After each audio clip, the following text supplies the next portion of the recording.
So this lecture comes from 1968, and it's called "Imagining Creates Reality."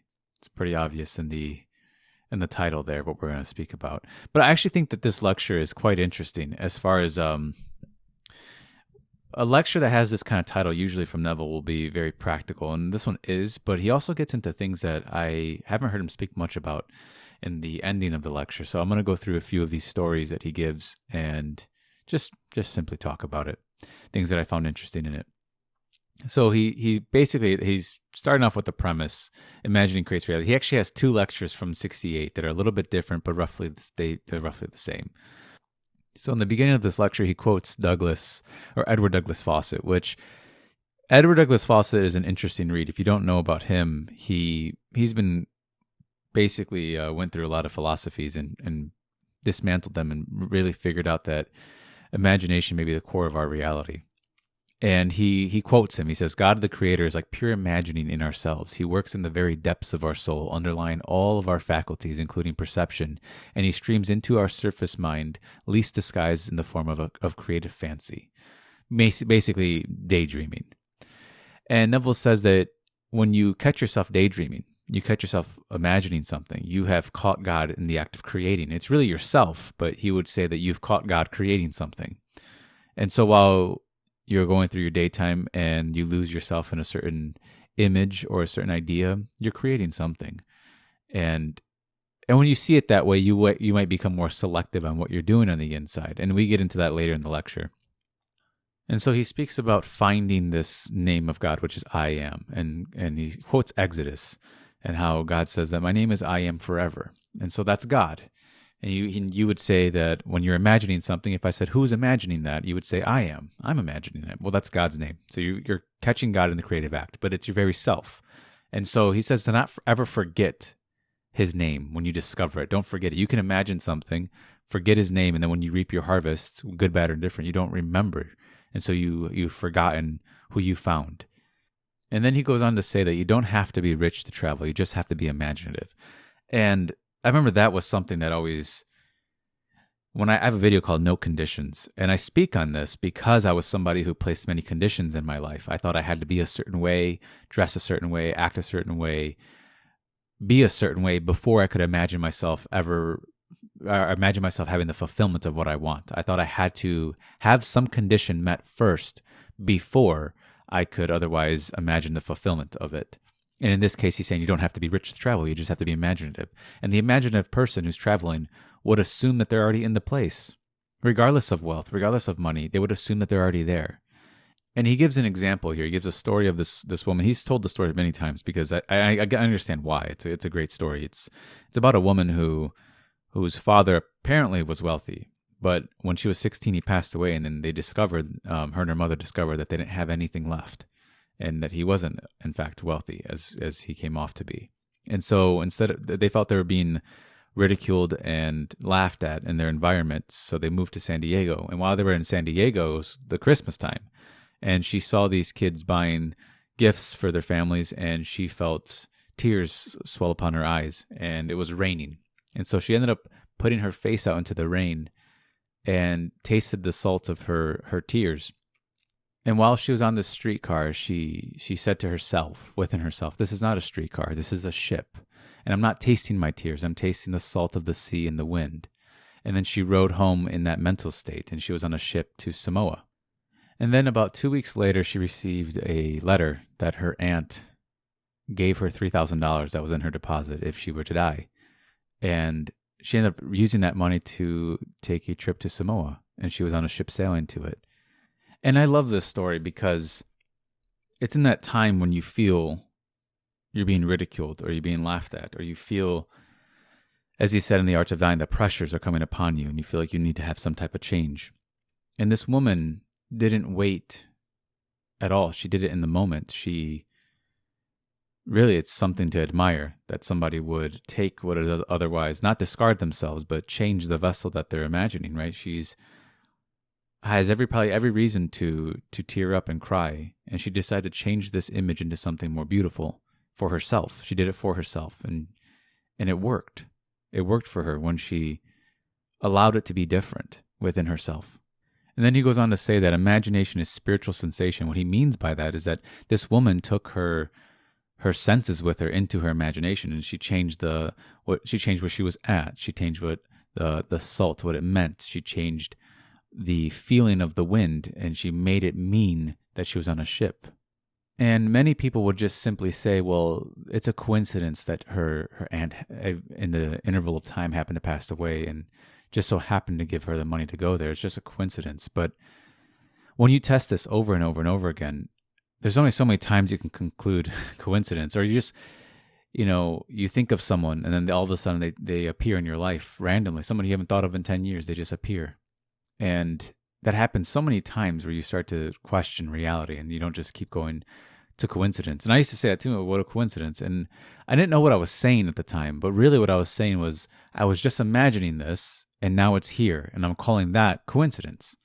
I am not giving it any other explanatory power. I'm not going to say or explain any further. I'm just going to label it a coincidence, and it doesn't need any further investigation.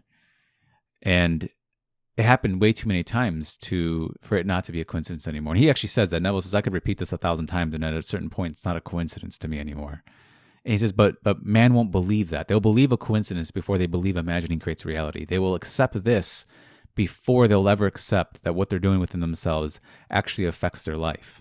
And so that story was interesting. I think it's something to dwell upon as well for yourself, to think about that story, because we've all been there. We've all been in that spot where it can be difficult to ever assume something, and that's the moment when she did, and it worked. And then he goes on to give another story about, he gives an example. Suppose you're in business and your boss said to you, you're not doing what you ought to do. And basically saying to you, like, you need to pick it up or else I'm going to let you go. And he says that you can take that outside information, dwell upon it, and then form that image upon yourself of what he said, right? So you can take what someone says about you and then in your imagination, accept that to be true, and then make an image of yourself based upon that, on what he said. Or you could not discard yourself and forgive yourself and forgive those words and change them. That's what I mean by forgiveness. You can change and reshape that image, reshape the image of yourself, and have him describe you in the manner that you wanted to be described as. And accept that in place of what happened on the outside. So you actually rearranged what the employer in this case said about you. And he says this. He goes, and this describes it perfectly right here. He says, what do you want the world to see you as? How do you want them to describe you? He goes, answer that and then start to describe yourself in that manner. Start to see yourself in that light and believe it and walk in that assumption that it's true. And so if you want the world, I do this all the time. I mean, without even knowing it, before I even knew about Neville, I was doing this in my head. I really practice often. I don't know why I started to practice this. I can't tell you why. I just remember years ago, I started to imagine in the ways of eavesdropping. I would just simply hear people speak about me. I would have them describe me the way I wanted to be described as. I believed in it. Sometimes I didn't believe in it. Other times I did. And the times I did believe in it, it shaped me. And I can't tell you exactly why I was doing that all the time or why that developed, but it started to develop in me. And then when I heard him speak about it, it was like, it was a coincidence.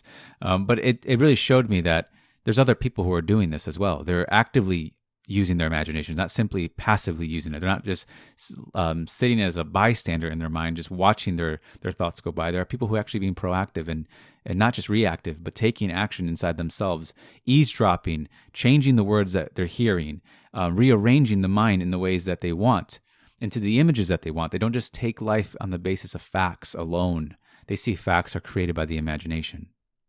And then he goes on to speak about a friend that he knows that imagined for his barber. This barber of his loved to cut hair, and he ended up seeing him have a trophy in his barber shop. And they ended up winning 4 out of the 9 prizes. And then eventually there stood a 7-foot-tall trophy in this man's barbershop. And Neville said that his friend of his, he didn't burst a blood vessel to make it so. He simply saw in his mind's eye a trophy implying that they won first prize. And so he didn't, Neville speaks about how it's not something that you have to try really hard. Oftentimes I hear people, as Neville said, I try so hard and yet it doesn't work. And you don't have to burst a blood vessel. You just have to imagine the implication of it. What does it imply? And then you accept that implication. You accept what it implies about you. It doesn't matter what it is. What does it imply? What are you imagining? What is the implication of what you're imagining about you? And this man who imagined for his barber, Neville says he imagined for what seems like another, but really there is no other. He imagined for himself. In the end, we're just really this one being here. Because you can't divide I am. You can try to divide I am, but you can't divide I am. You can put us in different labels, but the I am always remains one. It always remains the same. And so he says you can take someone, whatever, you have to see them as a state, whatever state they're in, take somebody and lift them out of that state. Imagine them and represent them as you would want them to be. And don't ask for help at all. Just see them, implying that they're already healthy or wealthy or kinder, whatever it is what image that you see that's lovelier, just see it. You don't have to burst a blood vessel to make this happen. You just need to have the implication of it happening. That is the most important part. What does it imply? Does he see a trophy? Then I'm looking at who's creating. I am, and I'm looking at a trophy, which implies some prize must have been won. That's what it implies, and I just accept it. I don't do anything beyond it. I just accept it. And you can do that with really anybody in this world. And so I'm gonna end this one right here. This is gonna be part one. This might be 3 parts. I kind of have this set up for 3 parts because they go into there's different themes, it feels like, in this lecture. That it seems that the first theme is just mainly about these people who are imagining, and it seems to work. And he gives 2 different examples. One is for oneself, and the other one is imagining for another. And in this next one, he kind of gives more of this idea of the drama that's being unfolded within us. And then in the end, he actually gets into more of dreams and visions. So I want to kind of do a 3-part on this one. So I'm going to end this one here. But again, guys, I do live talking as well in Q&As. If that interests you, just it's for the members. Just go to the description; it'll all be there. And again, thank you guys for listening. I appreciate you guys giving me your time. And I actually forgot to mention, I'm going live this Friday, December 6th at 2:30 p.m. Eastern Standard Time. So hope to see you guys there. Again, thank you guys for listening.